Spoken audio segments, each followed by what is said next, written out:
மட்டக்களப்பு மாவட்டத்தின் கோரவெளி கிராமத்திற்கான மின்சார விநியோகத்தை வழங்குவதற்கு சம்பந்தப்பட்ட தரப்பினர் இதுவரையில் நடவடிக்கை எடுக்கவில்லை என மக்கள் குற்றம் சாட்டுகின்றனர்.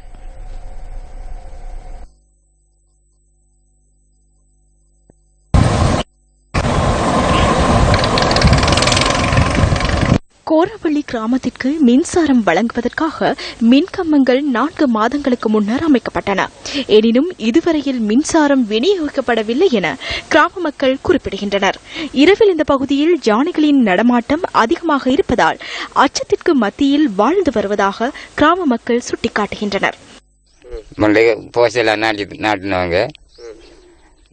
போய் 4 மாசம் வைத்து வீட்டுக்கு பேரம் பண்ணியிருக்காங்க. அது பேர வாட்டி வந்து கரண்ட் போசி போடுற பேராக்கள் வந்து போட்டவங்க பொழுது போய் இப்போ 4 மாதம் விட்டுட்டு போனவங்க அதுக்கு பிறகு வரல. நாங்களும் கஷ்டத்தில் இந்த யானை கிடைச்சதுல கரண்ட் பேரம் பண்ண நாங்கள் கரண்ட் வந்துடும் நாங்கள் சந்தேகப்பட்டது வெளிச்சமாக போகும் என்று நாங்களும் நல்ல சந்தேகம் இருந்தேன். அவ்வளவுக்கும் ஒருவரும் வரல விட்டுப்பட்டு போனதுக்கு பிறகு 4 மாதம் போகுது. ஊருக்கு போனா லைட் சார்ஜ் போட போகணும். ஊருக்கு 4 மாசமா போயிடுது. என்ன 4 மாசம் இந்த வயரிங் பண்ணி என்ன இது வரைக்கும் வந்தாங்க.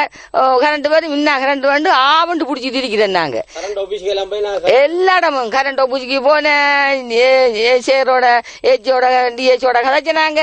மற்றது லைட்டுக்கு சார்ஜ் போட்டாலும் ஊருக்கு போகணும், ஒரு போனுக்கு சார்ஜ் போட்டாலும் ஊருக்கு போகணும். அப்ப இது ஒரு கிராமம் இல்லையா? கோராவளி என்னக்குள்ள 7 கிராமம் இருக்கு. கோராவளியை சுத்தி 7 கிராமம் இருக்கு. தமது மின்சார தேவையை விரைவில் பூர்த்தி செய்ய சம்பந்தப்பட்டவர்கள் நடவடிக்கை எடுக்க வேண்டும் என கோரவெளி கிராம மக்கள் கோரிக்கை விடுக்கின்றனர்.